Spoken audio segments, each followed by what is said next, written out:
அத்தியாயம் 41. சிறிது நேரம் அந்த கோவிலில் அமர்ந்து இருந்த இருவருமே கிளம்பலாம் என்று பாட்டி கூறவும், அப்பாடி விட்டால் போதும் என்று அவள் எழுந்து அந்த காரின் உள்ளே ஏறி அமர்ந்து கொண்டாள். அவளுடன் தொடர்ந்து அந்த காரின் உள்ளே பாட்டியும் அமர்ந்து கொள்ள சில நிமிடத்திற்குள் அந்த வாகனம் கிளம்பி வீடு வந்து சேர்ந்த பொழுது காலை 9 மணியை தொட்டு இருந்தது. வீட்டின் முன்பு வாகனம் வந்து நிற்க அதில் இருந்து இறங்கிக் கொண்ட அவள் அந்த வீட்டின் உள்ளே நுழையவும் அங்கு ஏற்கனவே தயாராக இருந்தனர் 2 பெண்களும். வெள்ளை நிறத்தில் ஒரு சட்டையும் சிமெண்ட் நிறத்தில் ஒரு பாவாடையும் அணிந்து தங்கள் தோல் வரை வெட்டப்பட்டு இருந்த அந்த கூந்தலை அழகாக குதிரைவால் போட்டுக்கொண்டு தயாராக நின்றனர்.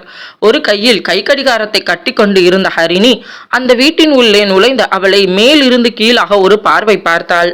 நெற்றியில் சந்தனம், குங்குமம், தலையில் நிறைய பூக்கள் என்று வந்து நின்ற அவளை பார்த்த பொழுது பட்டிக்காடு என்று தன் உதடுகள் முணுமுணுத்தது. அவள் குரல் கேட்டு திரும்பிய திவ்யாவும் அங்கு வந்து நின்று அவளை ஒரு பார்வை பார்த்து சரியான பட்டிக்காடு என்று அவளும் சொல்ல இருவருமே சிரித்தபடி டைனிங் டேபிளில் சென்று அமரவும் அங்கு அவர்களுக்கான உணவு காத்து கொண்டு இருந்தது. அதனை எடுத்து சாப்பிட்டு கொண்ட இருவருமே ஓகேமா பாய், ஓகே அத்த பாய் என்று இருவரும் ஒரே நேரத்தில் குரல் கொடுத்து அந்த வீட்டை விட்டு வேகமாக வெளியில் சென்றனர். அங்கு வந்த பாட்டியை பார்த்து கிளம்புற பாட்டி என்று இருவரும் கூறிவிட்டு அவருக்கு ஆளுக்கு ஒரு கன்னத்தில் ஒரு முத்தத்தை கொடுத்துவிட்டு சிட்டாக பறந்து வெளியில் வர அவர்கள் சரியாக வெளியில் வந்த பொழுது அங்கு அவர்களை அழைத்து செல்லும் பள்ளி வாகனம் வந்து சேர்ந்தது. அதில் இருவரும் ஏறி அமர்ந்து கொள்ள இருவரும் ஏறிய அடுத்த நிமிடம் பயணம் தொடங்கி இருந்தது. அங்கு அவர்கள் வண்டியின் உள்ளே ஏறி அமர்ந்ததும் உள்ளே இருந்த ஆண்கள் பெண்கள் என்று அனைவருமே கூச்சலிட்டு பேச தொடங்க அந்த அழகிய பேச்சுக்கு நடுவில் இவர்களும் பேசியபடி தங்கள் வீட்டில் வந்து இருக்கும் அந்த புதிய பட்டிக்காட்டு பெண்ணை பற்றி கூறியபடியே இருவரும் சிரிப்போடு அந்த பயணத்தை தொடங்கி இருந்தனர். வீட்டின் உள்ளே நுழைந்து இருந்த அவள் அங்கு நிற்கவும், என்ன இங்க நின்னுட்டு இருக்கா, உன்னை இத பூஜை ரூம்ல கொண்டு போய் வச்சு சாமி கும்பிடணும்னு சொன்னேன் இல்ல என்று பாட்டி கூறவும் சரி என்று தலையசைத்து தன் கையில் வைத்து இருந்த பூஜை கூடையோடு பூஜை அறையில் நுழைந்தாள். அங்கு சாமியை கும்பிட்டு அவள் நிமிரவும் குங்குமத்தை எடுத்து வை என்று சொன்னேன்ல என்று பின்னால் நின்று கேட்ட குரலில் அவள் தலையசைத்து தன் மாங்கல்யத்தை வெளியில் இழுத்து அதில் குங்குமத்தை வைத்து கொண்டாள். நிறைய வை என்று அவர் கூற அவர் கூறியது போலவே குங்குமத்தை எடுத்து வைத்து கொண்ட அவள் திரும்பி அவரை பார்க்கவும் விளக்கு பொருத்து என்று அவர் கூறவும் அதனையும் பொருத்தி அவள் திரும்பி பார்க்கவும் பத்தி காட்டு என்று சொல்லவும் 2 பத்தியை எடுத்து அவள் காட்டப்போக 5 எடு என்று பாட்டி கூற சரி என்று 5 பத்தியை எடுத்து அங்கு இருந்த அனைத்து கடவுளுக்கும் காட்டி இறுதியில் அந்த பத்தியை ஸ்டாண்டில் பொருத்தினாள். சூடத்தை பொருத்தி அதனையும் சுற்றி பாட்டியிடம் காட்ட அதனை தொட்டு கும்பிட்ட பாட்டி இனிமே டெய்லி காலையில தூங்கி எழுந்து குளித்து இதை டெய்லியும் பண்ணிடு என்று கூறவும் அவள் சரி என்று தலையசைத்து நிற்க அங்கு வந்த சுப்பிரமணி அம்மா அதெல்லாம் ஒன்றும் வேண்டாம், எப்பவும் சாந்தி தானே இதெல்லாம் பண்ணுவா என்று அங்கு வந்து நின்ற சுப்பிரமணி கூறவும் இங்க பாரு சுப்பிரமணி, உன் வேலை வீட்டுக்கு வெளியில, இது வீட்டுக்கு உள்ள, இங்க என்ன பண்ணணும்னு இருக்குதோ அது எல்லாமே என்னுடைய கட்டுப்பாட்டில் தான் இருக்கும் என்று அழுத்தமாக லட்சுமி பாட்டி கூறவும் ஆனா அம்மா என்று சுப்பிரமணி பேச தொடங்கும் முன்பு நீ வேலைக்கு கிளம்பலையா என்று கேட்கவும் இன்னைக்கு ஸ்கூல் போகணும் என்று சுப்பிரமணி சொல்ல அப்போ அதை பண்ணு, ஸ்கூல்ல சேர்த்து விட்டுட்டு வந்துடு என்று பாட்டி கூறவும் அவர் சரி என்று தலையசைத்தார். அவரால் அதற்கு மேல் எதுவும் பேச முடியவில்லை. சுப்பிரமணி அஸ்வினியை பார்க்க அவள் முகம் சோர்ந்து போய் இருந்தது. காலையிலிருந்து அவள் எதுவுமே சாப்பிடவில்லை. தண்ணீர் மட்டுமே 2 கிளாஸ் குடித்து இருந்ததால் அது தவிர வேறு எதுவுமே அவளுக்குள் செல்லவே இல்லை. காலையில் குளித்தது, வெறும் வயிற்றோடு இரவு அதிகமாக சாப்பிடாதது அவளுக்கு மேலும் சோர்வை கொடுத்து இருக்க இப்பொழுது அடிப்பிரதட்சணம், விளக்கு போடுவது என்று அனைத்தும் முடித்து 9 மணி ஆகிவிட்டது. 5 மணிக்கு எழுந்தவள் இப்பொழுது வரையிலும் தண்ணீர் தவிர வேறு எதுவும் குடிக்கவில்லை. அதுவும் 2 டம்ளர் மட்டுமே. இப்பொழுது நேரம் சென்று விட்டது. அதனை நினைத்து சோர்வாக இருந்தாள். கற்பூரத்தை தொட்டு கும்பிட்டு அவர் தலை அசைக்கவும் பூஜை அறையின் உள்ளே வைத்துவிட்டு அவள் எழுந்து தன் அறையை நோக்கி நடக்கவும் சாப்பிட்டு போடா என்று சாந்தி சொல்லவும் அதில் மெதுவாக திரும்பி அவரை ஒரு பார்வை பார்த்து அவள் சரி என்று தலையசைத்து டைனிங் டேபிளில் சென்று அமர்ந்தாள். அவள் தட்டில் 2 இட்லியை வைக்கவும் போதும் என்று கூறி அதில் சாம்பாரை ஊற்றி அமைதியாக சாப்பிடத் தொடங்கினாள். உணவை உண்டு முடித்து அவள் எழுந்து கொள்ளவும், கிளம்படா ஸ்கூல் போகணும் என்று சுப்பிரமணி கூறவும், திரும்பி மாமாவை ஒரு பார்வை பார்த்த அவள் சரி என்று தலையசைத்து நேராக தன் அறை உள்ளே நுழைந்து கொண்டாள். மனம் ஒரு மாதிரியாக வலிக்க அவள் கண்ணில் இருந்து கண்ணீர் வடிந்தது. அதனை துடைத்து கொண்ட அவள் தன் தலையில் இருந்த பூக்களை களைத்தாள். தலை வலிப்பது போல் ஒரு உணர்வு. தலையில் இருந்து அனைத்து பூவையும் எடுத்துவிட்டு மீண்டும் தலையை பின்னலிட்டு தன் நெற்றியில் இருந்த குங்குமத்தை மெதுவாக துடைத்து கொண்ட அவள் ஒரு வழியாக தன்னை சமன்படுத்தி கொண்டு ஒரு நிமிடம் கண்ணாடியில் தன் முகத்தை பார்த்தாள். முகத்தை கழுவக்கூடாது என்பது அவளுக்கு தெரியும். அதனால் குங்குமத்தை கழுவாமல் அதனால் ஒரு துணி வைத்து துடைத்து விட்டாள். அத்தனை குங்குமம் இருந்தது. அனைத்தையும் கண்ணாடியில் பார்த்தாள். அழகாகத்தான் இருந்தாள். ஆனால் ஏதோ ஒன்று குறைவது போல் ஒரு உணர்வு. அது என்ன என்று அவளுக்கே தெரியவில்லை. அமைதியாக தன்னை கண்ணாடியில் பார்த்த அவள் தன்னை ஆசுவாசப்படுத்தி கொண்டு தலைமுடியை பின்னலிட்டு அங்கு இருந்த பூவை எடுத்து அதனை மூன்றாக மடித்து தன் தலையில் வைத்து கொண்ட அவள் எதை பற்றியும் பேசாமல் மெதுவாக அறையை விட்டு வெளியில் வந்தாள். அங்கு சுப்பிரமணி அவளின் வருகைக்காகவே காத்து கொண்டு இருக்க அவள் அருகில் வந்து நிற்கவும், கிளம்பலாமா என்று கேட்கவும் அவள் சரி என்று தலையசைக்க அங்கு வந்து நின்றார் அவளது அத்தை சாந்தி. கிளம்பலாம் என்று கூறவும் அவரும் வந்து சேர மூவரும் பள்ளியை நோக்கி நகர்ந்தனர். அவரது ஒரு கையில் அவளது சர்டிபிகேட் இருக்கும் என்பதை அவளால் உணர்ந்து கொள்ள முடிந்தது. சில நிமிடத்திற்குள் காரில் ஏறி மூவரும் அந்த பள்ளியை அடைந்தனர். ஜோசப் ஹை செகண்டரி ஸ்கூல் என்று எழுதப்பட்டிருந்த பள்ளியை பார்த்த பொழுது மூச்சு முட்டியது. அவளுக்கு இந்த பள்ளியிலா நான் படிக்க வேண்டும் என்று அவள் மனதிற்குள் கேள்வி எழுந்தது. அந்த கேள்வியோடு தன் அத்தையை பார்க்கவும் அவரோ அமைதியாக வெளியில் வேடிக்கை பார்த்தபடி இருந்தார். அவளுக்கு என்ன செய்வது என்று ஒன்றுமே புரியவில்லை. தமிழ் மொழி கல்வியில் படித்தவள் அவள். ஆனால் ஆங்கில வழி கல்வி என்று நினைக்கும் பொழுது அத்தனை கடினமாக இருந்தது. என்ன செய்ய போகிறோம் என்ற கேள்வி எழுந்த பொழுது மனம் வலித்தது. அதனை சமன்படுத்தி கொண்டு அந்த பள்ளியின் பார்க்கிங்கில் வாகனத்தை நிறுத்திவிட்டு மூவரும் பிரின்சிபல் அறையை நோக்கி நுழைந்தனர். அங்கு சர்டிபிகேட்டை கொடுக்கவும் அதனை வாங்கி பார்த்த அவர், இந்த பொண்ணு தமிழ் வழி கல்வி இல்லை என்று கேட்கவும், ஆமா நல்லா படிப்பா என்று சுப்பிரமணி கூறவும், சரி அப்போ செலவாகும் என்று பிரின்சிபல் கூறவும், அதெல்லாம் நான் பார்த்துக்கிறேன் என்று கூறிய அவர் பணத்தை கொடுத்தார். லட்சம் தான் கொடுத்தார். அதனை பார்த்த பொழுது அவளுக்கு மூச்சு முட்டியது. அவர் எழுதி கொடுத்த அந்த செக்கில் 3 லட்சம் என்று முழுதாக எழுதப்பட்டிருந்தது. அதனை பார்த்த பொழுது அவளுக்கு தலையே சுற்றியது. இந்த 3 லட்சத்தில் தன் வீட்டில் தன் அப்பா ஒரு பெரிய தோப்பை வாங்கி போட்டு விட்டிருப்பார் என்று தோன்றியது. அத்தனை பணத்திற்காக தன்னை படிக்க வைக்கிறார்கள், என்னை தமிழ் வழி கல்வி படிக்க வைக்கலாமே என்று கேள்வி அவளுக்குள் எழுந்தது. ஆனால் அதனை கேட்கும் இடத்தில் அவள் இல்லை. கேட்கும் இடத்தை அவளில் வைக்கவும் இல்லை அவர்கள். அதனால் மௌனமாக இருந்தாள். நீ இங்க படிக்கிறியாமா? உனக்கு இங்க படிக்கிறதுக்கு விருப்பம் இருக்காமா?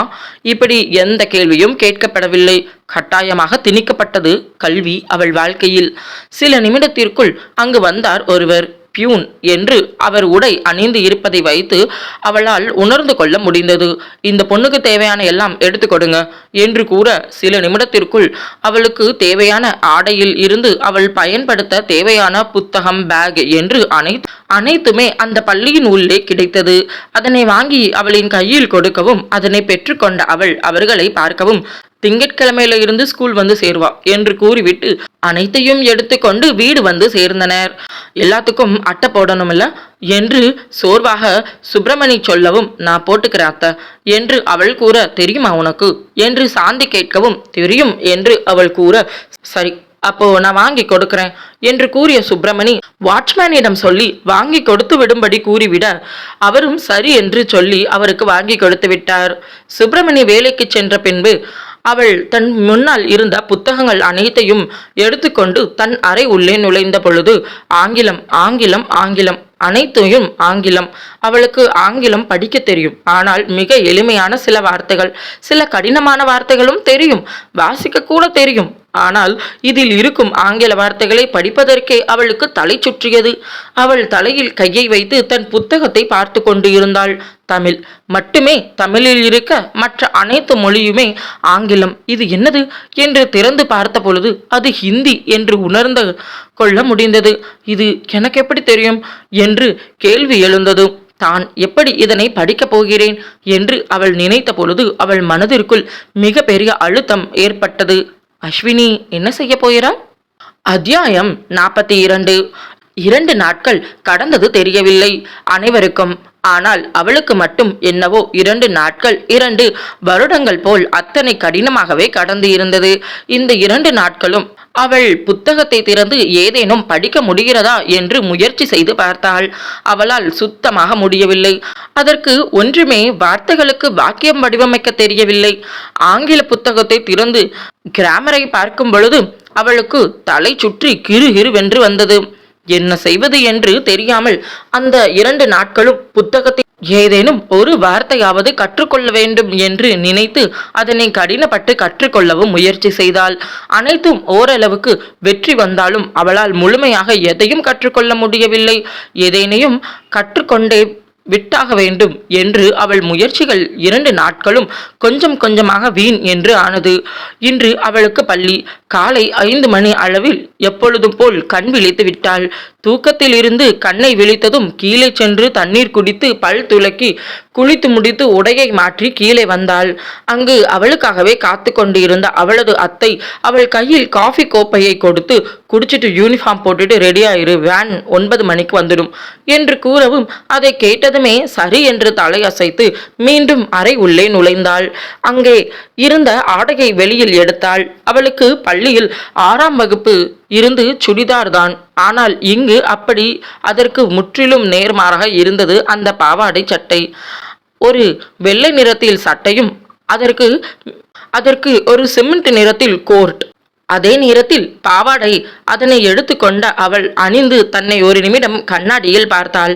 சட்டையை இன் செய்து பார்க்கும் பொழுது அது அத்தனை அழகாகத்தான் இருந்தது. ஏனோ அவளால் மட்டும் அதனை ஏற்க முடியவில்லை. மனம் ஒரு நிலையில்லாமல் தவித்து கொண்டு இருந்தது.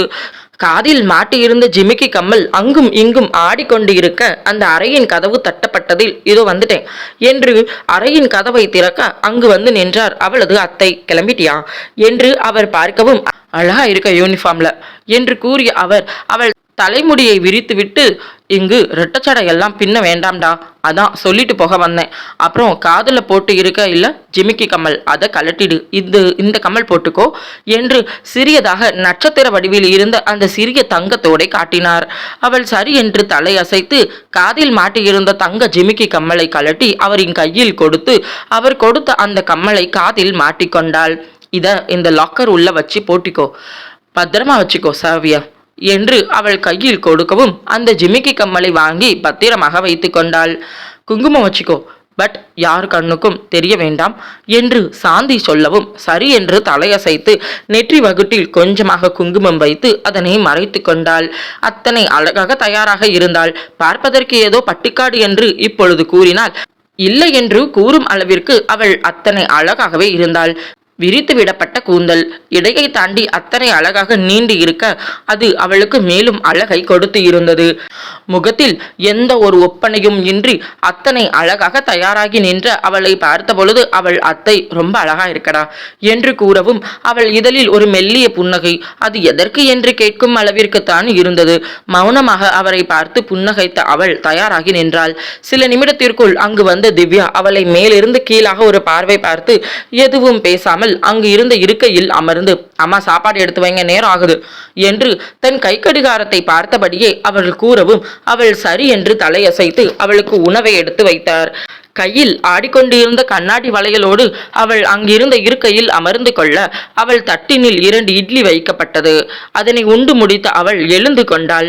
சில நிமிடத்திற்குள் அங்கு பள்ளி வாகனம் சத்தம் கேட்கவும் வேகமாக அந்த வீட்டை விட்டு வெளியில் ஓடினாள் திவ்யா. அவளை தொடர்ந்து அவளுக்கு பின்னால் சென்றாள். உனக்கு காசு என்று கொடுக்கவும், இது எதுக்கு அத்தை என்று அவள் கேட்க, சாப்பாடு அங்கதாண்டா என்று சொல்லவும் அதை கேட்டதும் சரி என்று தலையசைத்து அவர் கொடுத்த பணத்தினை வாங்கி கொண்டாள். இப்படியெல்லாம் கை நீட்டி யாரிடமும் காசு வாங்கியது இல்லை. அது ஒரு மாதிரியாக இருந்தது.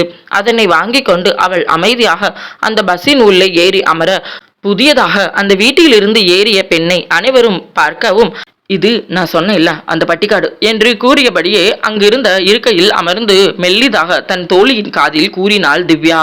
ஓஹோ என்று சிரிப்போடு அவளை பார்த்தார். இப்போ ஸ்கூலுக்காக இப்படி இருக்கா மற்ற டைம்ல எல்லாம் தலை நிறைய பூ வச்சு பார்க்கறதுக்கே ரொம்ப மோசமா இருப்பா என்று கிண்டல் செய்து கொண்டு இருக்க அந்த வார்த்தை அவள் காதிலும் கேட்டது. கேட்டும் கேட்காதது போல் அங்கு இருந்த ஒரு இருக்கையில் சென்று அமர்ந்து கொண்டாள். ஜன்னலோரத்தில் இருந்த அந்த இருக்கையில் அமர்ந்த அவள் வேடிக்கை பார்த்தபடி இருக்க சில நிமிடத்திற்குள் எக்ஸ்கியூஸ் மீ என்று குரல் கேட்டு அவள் திரும்பி பார்க்க அங்கு வந்து நின்றாள் ஒரு பெண். யார் நீ என்று கேட்கவும் அதை கேட்டதும் அவள் புரியாமல் பார்க்கவும் திவ்யாவை பார்த்தாள். திவ்யா ஏதேனும் கூறுவாள் என்று. ஆனால் திவ்யாவும் அமைதியாக தனக்கும் அவளுக்கும் எந்தவித சம்பந்தமும் இல்லை என்பது போல் அமர்ந்து இருந்தாள். அது நான் புது ஸ்டூடெண்ட் என்று அவள் சொல்லவும் அதை கேட்டதுமே சிரித்து விட்டாள் அந்த பெண். புது ஸ்டூடெண்டா என்று சிரித்தபடி உனக்கு இங்கிலீஷ் தெரியாதா, நீ தான் அந்த பட்டிக்காடா என்று சிரித்தபடி கேட்கவும் அதை கேட்டதுமே ஒரு மாதிரியாகி போனது. அவளுக்கு கண்கள் கலங்கிவிட்டது. சிறிய பெண் அல்லவா, மனதை காயப்படுத்தி விட்டாள் அந்த பெண். நீ யாரா வேணும்னாலும் இருந்துட்டு போ, ஐ டோன்ட் கேர், பட் இது என்னோட பிளேஸ், இந்த இடத்துல இருந்து நீ கொஞ்சம் எழுந்துக்கிறியா என்று கேட்கவும் அதை கேட்டதுமே அவள் எதுவும் பேசாமல் எழுந்து கொள்ள அந்த இருக்கையில் அந்த பெண் அமர்ந்து கொண்டாள். அவள் வேறு ஒரு இருக்கையில் அமர்ந்து கொள்ள சில நொடியில் மற்றொரு பெண் வந்து அது தன்னுடைய இடம் என்று கூற அந்த இடத்தில் இருந்தும் எழுந்து கொண்டாள். இப்படி அந்த வாகனம் பள்ளிக்கு செல்லும் முன்பு அனைவரும் அவளுக்கு என்று ஒரு இடத்தை கூட கொடுக்காமல் விட்டுவிட அவள் சில நிமிடங்கள் நின்றே பயணித்துக் கொண்டு இருந்தாள். ஆனால் இடம் இருந்தது. ஒரு இடத்தில் ஒரு பையன் பக்கத்தில் இடம் இருந்தது. ஆனால் அவன் பக்கத்தில் அமரும் எண்ணம் அவளுக்கு வரவில்லை. அதனால் நின்று கொண்டு இருந்தாள். ஒரு பையனும் ஒரு பெண்ணுடன் அமர்ந்து பேசிக்கொண்டு இருக்க அவன் நினைத்து இருந்தால் அந்த பையன் பக்கத்தில் அமர்ந்து அவளுக்கு அந்த இடத்தை கொடுத்து இருக்கலாம். ஆனால் யாருக்கும் அந்த இடத்தை கொடுக்க மனம் இல்லை போலும். அனைவரையும் ஒரு பார்வை பார்த்து தலை குனிந்து அங்கு இருந்த கம்பியை பிடித்து நின்று கொண்டே பயணித்தாள். கிட்டத்தட்ட 15 நிமிட பயணத்தில் அந்த பள்ளி முன்பு வாகனம் நின்றது. அதில் இருந்து இறங்கி கொண்ட அவள் தன் வகுப்பிற்கு எங்கு செல்ல வேண்டும் என்று தெரியாமல் திணறலோடு நின்று கொண்டு இருந்தாள். அவளுக்கு எங்கு செல்ல வேண்டும் என்று ஒன்றுமே புரியவில்லை. அவள் நின்று கொண்டிருப்பதை பார்த்தபடி திவ்யா சிரித்து கொண்டே தன் தோழியுடன் நடக்க தொடங்க அங்கு வந்து நின்ற மற்றொரு பஸ்ஸில் இருந்து இறங்கி கொண்ட ஹரிணி திவ்யாவுடன் சேர்ந்தது. என்ன இந்த லூசு இப்படி நின்றுட்டு இருக்குது, போக வேண்டியதானே என்று சிரித்து கொண்டே அந்த பெண்களும் அங்கு இருந்து நகர்ந்து விட அவள்தான் திணறலோடு அப்படியே நின்று விட்டாள். என்ன செய்வது, எந்த வகுப்பிற்கு செல்ல வேண்டும், எப்படி செல்ல வேண்டும் என்று ஒன்றுமே புரியவில்லை. அப்படியே நின்று கொண்டு இருக்க அவளை அந்த வழியாக வந்த பியூன் பார்த்து எங்க என்னம்மா பண்ணுற என்று கேட்கவும் தான் வகுப்பிற்கு செல்ல வேண்டும், புதிய ஸ்டூடெண்ட் என்று அவள் கூறவும் ஹோ அப்படியா, சரிம்மா நீ எந்த வகுப்புன்னு சொல்லு, நான் கூட்டிட்டு போறேன் என்று அவர் கூறவும் அப்பொழுதுதான் அவளுக்கு உயிரே வந்தது போல் இருந்தது. நான் 9ஆம் வகுப்பு என்று கூறவும் எந்த செக்ஷன்மா, ஏ பி என்று கேட்கவும் ஏ என்று அவள் கூற அதனை கேட்டதும் சரிவா என்று அவளை கூட்டிச் சென்று அவள் வகுப்பறையில் நிறுத்தினாள். ஏற்கனவே வகுப்பின் உள்ளே ஆசிரியர் நின்று இருக்க அங்கு வந்து நின்ற அவளை புரியாமல் அவர் பார்க்கவும் புது ஸ்டூடெண்ட் என்று கூறி உள்ள போமா என்று சொல்லவும் அவள் சரி என்று தலையசைத்து அந்த ஆசிரியரை பார்க்கவும் கமின் என்று அவர் ஆங்கிலத்தில் பேச அவளுக்கு அத்தனை திணறலாக இருந்தது. தலையசைத்து உள்ளே நுழைந்தாள். வாட்ஸ் யுவர் நேம் என்று அவர் கேட்கவும் அஸ்வினி என்று அவள் மெல்லிய குரலில் சொல்லவும் அவளது பெயரை ரிஜிஸ்டரில் எழுதி கொண்டார். அதன் பிறகு அவளுக்கு பிரசன்ட் போட்டுவிட்டு வேலையை தொடங்கி இருந்தார். வகுப்பு எடுக்கும் வேலைதான். ஆங்கிலம். எடுத்த உடனேயே முதல் வகுப்பு ஆங்கிலமாக இருக்க திணறல். அவர் எடுக்கும் வார்த்தையும் அவர் பேசும் மொழியும் ஒன்றுமே புரியவில்லை. அனைத்தையும் ஆங்கிலத்திலேயே எக்ஸ்பிளைன் செய்தார். அவளுக்கு சுத்தமாக புரியவில்லை என்று அவள் முகத்தை பார்த்தால் சொல்லிவிடலாம், அந்த அளவிற்கு இருந்தது. ஹே நியூ ஸ்டூடெண்ட் என்று அவர் அழைக்கவும் அவள் மெதுவாக நிமிர்ந்து பார்க்க கெட்டப் என்று கூற அவள் மெதுவாக எழுந்து நிற்க நான் உனக்கு சொன்னது புரிஞ்சுதா என்று ஆங்கிலத்தில் கேட்கவும் அதை கேட்டதுமே அவள் திணறலோடு அவர் நின்று கொண்டு இருக்க உன்கிட்டதான் என்று அனைத்தையும் ஆங்கிலத்திலேயே கேட்க அவள் அத்தனை திணறலோடு பார்த்தா. மேடம் ஒன்லி தமிழ் என்று சிரிப்போடு ஒரு பெண் கூற அதில் அந்த ஆசிரியர் அந்த பெண்ணை பார்த்தாள். பட்டிக்காடு மேம், கிராமத்திலிருந்து வந்திருக்கிறாள், இவளுக்கு இங்கிலீஷ் சுட்டு போட்டாலும் வராது என்று மற்றொரு பெண் சொல்ல அந்த வார்த்தையை கேட்ட பொழுது கண்கள் கலங்கிவிட்டது. கண்களில் இருந்து கண்ணீர் இப்பொழுதோ அப்பொழுதோ என்று விழுவதற்கு தயாராக இருக்க வகுப்பில் இருந்த அனைவரும் அவளை பார்த்து அனைவரும் அவள் பேசியதை கேட்டு சிரித்து கொண்டு இருந்தனர். ஸ்டாப் இட் என்று அனைவரையும் பார்த்து கூறிய அந்த ஆசிரியர் அவளை அழுத்தமாக ஒரு பார்வை பார்த்து உட்காரு என்று ஆங்கிலத்தில் சொல்ல அங்கு அமர்ந்து கொண்டாள். கிளாஸ் முடிஞ்சு இன்டர்வெல் டைம்ல என்ன பார்க்கறதுக்காக ஸ்டாஃப் ரூம் வரணும் என்று சொல்லவும் அவள் சரி என்று தலையசைத்தாள். அங்கு அமர்ந்து இருந்த ஒரு பெண்ணை பார்த்தாள். ஸ்ருதி என்று அழைக்கவும் ஸ்ருதி என்ற அந்த பெண் எழுந்து நிற்கவும், ஸ்டாஃப் ரூமுக்கு இவளை இன்டர்வெல் டைம்ல கூட்டிட்டு வர்றது உன்னுடைய பொறுப்பு என்று கூறவும் அவள் சரி மேடம் என்று தலையசைத்தாள். அங்கு இருந்த இருக்கையில் சென்று அவள் அமர்ந்து கொள்ள அதன் பிறகு வகுப்புகள் மீண்டும் தொடங்கியது. சில நிமிடத்திற்குள் அந்த வகுப்பு முடிந்து ஆசிரியர் வெளியில் சென்றார். அவர் வெளியில் சென்ற பின்பு மற்றொரு ஆசிரியர் சமூக அறிவியல், அனைத்தும் ஆங்கிலத்தில். அவர் கூறிய அனைத்தும் கவனித்தாள். ஆனால் ஒன்றுமே புரியவில்லை. ஏதேனும் ஒன்று புரிந்தால் தானே பேசுவது. ஏதோ அமெரிக்காவில் பேசுவது போல் அவளுக்கு தோன்றியது. தமிழ்நாட்டில் இருப்பது போன்ற ஒரு உணர்வு அவளுக்கு வரவே இல்லை. ஏதோ அமெரிக்காவில் தான் மொழி தெரியாத ஊருக்குள் சிக்கி கொண்டது போல் ஒரு உணர்வு. தான் அவளுக்கு அதனுள் சிக்கி தவித்து கொண்டு இருந்தாள் அஸ்வினி. அஸ்வினி இதில் இருந்து எப்படி வெளியேறப் போகிறாள்? கதையை தொடர்ச்சியாக கேட்க மறக்காம சேனலை சப்ஸ்கிரைப் பண்ணிக்கோங்க. வீடியோ பிடிச்சிருந்தா லைக் பண்ணிக்கோங்க. இன்னைக்கு வீடியோ எப்படி இருந்துச்சுன்னு மறக்காம கீழே இருக்கக்கூடிய கமெண்ட் பாக்ஸில் சொல்லிடுங்க. தேங்க்யூ ஃபார் வாட்சிங்.